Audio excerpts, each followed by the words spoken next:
क्यों दूध के साथ खाऊं या पानी के साथ? हमारा पेट बहुत साफ है, मरोड़ हुई है तब नीचे उतरा।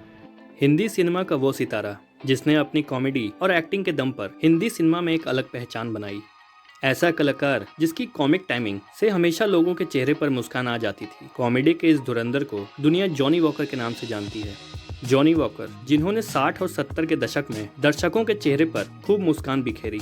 जब भी भारतीय सिनेमा में बेस्ट कॉमेडियन की बात की जाती है तो उसमें जॉनी वॉकर का नाम सबसे पहले आता है। जब भी हम पुरानी फिल्में और उनके कलाकारों की बात करते हैं तो दिलीप कुमार, देवानंद, धर्मेंद्र, राजेश खन्ना का नाम जहन में आता है। फिल्मों में सपोर्टिंग रोल करने वाले एक्टर्स हमें याद तक नहीं रहते, लेकिन जॉनी वॉकर एक ऐसे कलाकार थे जो सपोर्टिंग रोल में होने के बावजूद भी स्क्रीन पर छा जाते थे। एक छोटे से रोल में वो इतने प्रभावशाली नजर आते थे कि उन्हें इग्नोर नहीं किया जा सकता था।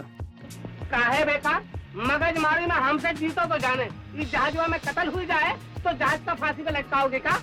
जवाब दो, देते हैं। जॉनी वॉकर का जन्म साल 1926 को मध्य प्रदेश के इंदौर में हुआ था। बहुत ही कम लोगों को उनका असली नाम पता होगा। जॉनी वॉकर का असली नाम है बदरुद्दीन जमालुद्दीन काजी। जॉनी वॉकर के पिता फैक्ट्री में एक मजदूर थे।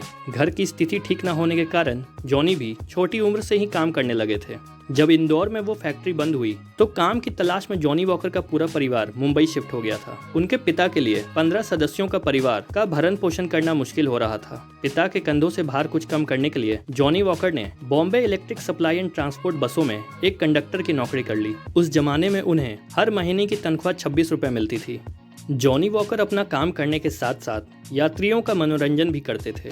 एक दिन उस बस में महान अभिनेता बलराज साहनी सफर कर रहे थे। उनकी नज़र जॉनी वॉकर पर पड़ी तो वो हैरान रह गए।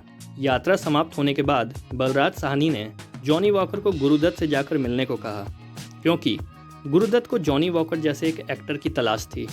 उस समय गुरुदत्त अपनी फिल्म बाजी की तैयारी कर रहे थे। गुरुदत्त से जब जॉनी वॉकर जाकर मिले तो उन्होंने जॉनी वॉकर को शराबी की एक्टिंग करने को कहा। गुरुदत्त को उनकी एक्टिंग इतनी ज़्यादा पसंद आई कि उन्होंने अपनी फेवरेट विस्की पर जॉनी वॉकर का नाम रख दिया और यहाँ से बदरुद्दीन बना जॉनी वॉकर। गुरुदत्त ने जॉनी वॉकर को फिल्म बाजी में रोल दिया। इस फिल्म में अभिनेता देवानंद और अभिनेत्री गीता बाली मुख्य भूमिका में थी। यहाँ से जॉनी वॉकर की किस्मत का बंद दरवाज़ा खुला और इसके बाद उन्होंने कभी पीछे मुड़कर नहीं देखा। अरे वाह, क्या प्योर घी की खुशबू है, काय की जलेबी की है। अरे वाह, ठहरिए, पहले कैंसिल कर दी। गुरुदत्त की कई फिल्मों में जॉनी वॉकर ने अभिनय किया। कई फिल्मों में तो खुद गुरुदत्त ने जॉनी वॉकर के लिए सीन में फेरबदल किए थे। जॉनी वॉकर ने लगभग 300 फिल्मों में अभिनय किया है और उनकी अधिकतर फिल्में गुरुदत्त के साथ आ चुकी हैं। गुरुदत्त और जॉनी वॉकर एक दूसरे की बहुत इज्जत किया करते थे। जॉनी वॉकर जहां रोते को हंसा सकते थे, वहीं अपनी बेहतरीन एक्टिंग से भावुक भी कर देते थे। कुछ ऐसा ही उन्होंने ऋषिकेश मुखर्जी की फिल्म आनंद में कर दिखाया था। जॉनी वॉकर ने B.R. चोपड़ा की फिल्म नया दौर, चेतन आनंद की टैक्सी ड्राइवर और बिमल रॉय की मधुमती में भी बेहतरीन काम किया था। जॉनी वॉकर को पहला फिल्म फेयर अवार्ड कॉमेडी के लिए नहीं बल्कि फिल्म मधुमती में सपोर्टिंग एक्टर के रोल के लिए मिला था। इसके बाद फिल्म शिकार के लिए उन्हें बेस्ट कॉमेडियन के अवार्ड से नवाजा गया था। जॉनी वॉकर ने लगभग 4 दशक तक दर्शकों का मनोरंजन किया। इस दौरान उनकी मुलाकात नूरजहां से एक फिल्म के सेट पर हुई और उन्हें नूरजहां से प्यार हो गया। जॉनी वॉकर ने परिवार की इच्छा के खिलाफ जाकर नूरजहां से शादी की। दोनों की मुलाकात 1955 में फिल्म आर पार के सेट पर हुई थी, जिसका एक गीत नूरजहां और जॉनी वॉकर पर फिल्माया गया था। अरे तोबा तोबा, मैं ना प्यार करूंगी, कभी किसी से दोबारा बलम तो। जॉनी वॉकर और राजेश खन्ना का एक बड़ा दिलचस्प किस्सा है। जॉनी वॉकर की बेटी तस्नीम काजी जब स्कूल में थी तो सभी लड़कियों की तरह वो भी राजेश खन्ना की बड़ी फैन थी और राजेश खन्ना से मिलना चाहती थी। तस्नीम के स्कूल में चैरिटी के लिए फंड जमा करने का एक प्रोग्राम चल रहा था। उन्होंने अपने पिता से जिद किया कि वो राजेश खन्ना से मिलना चाहती है। जॉनी वॉकर बेटी की जिद को ना नहीं कर पाए और उन्हें राजेश खन्ना के पास ले गए।